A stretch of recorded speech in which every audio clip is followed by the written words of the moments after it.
हाणे ख़बर शामिल कयूं था सांगड़ खां पीपी अॻवान चौधरी रियाज़ अहमद आराई जे वालिद मोहतरम हाजी मोहम्मद मूसा आराई जी मग़फ़िरत ऐं अलाए सवाब लाइ ॻोठ मोहम्मद मूसा आराई में मरहूम जे चालीहे जी ख़िरात जी मानी इज्तिमाई दुआ तक़रीर थी, जंहिंमें मरहूम जे अज़ीज़नि हाफ़िज़ अख्तर हुसैन आराई, हाजी यासीन आराई, वसीम आराई, साकिब आराई, असद आराई, हाजी रमज़ान आराई आयल महिमान जो इस्तक़बाल कयो, जंहिंमें पीपी अॻवान आराई बिरादरी जे मौजूद शख़्स चौधरी रियाज़ अहमद आराई जे वालिद मरहूम हाजी मोहम्मद मूसा आराई जे रुहाल खे इहसाल सवाब पहुचाइण लाइ इज्तिमाई दुआ घुरी वई ऐं ख़ैरात फी सबिलिल्लाह पिणु कई वई, जंहिंमें पीपल्स पार्टी जे MPA नवाबज़ाद जाम शबीर अली ख़ान, तंज़ीमान आरानी सिंध सदर जाम फ़ैद अली आराई, तंज़ीमान आरानी दौड़ जे सदर समद अली आराई, तंज़ीम आरानी सिंजोरे जे सदर चौधरी बाबली आराई, तंज़ीम आरानी झोल जे सदर अब्दुर्रहमान आराई,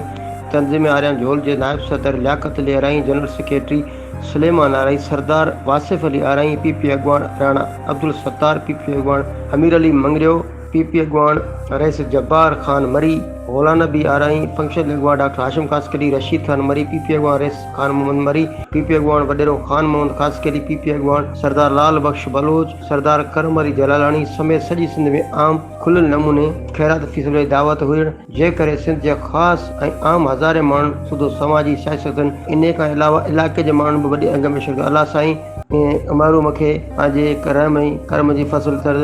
जन्नत फिरदौस में अला मक़ाम अता करे। Report GM Tamrani, district reporter Sanghar.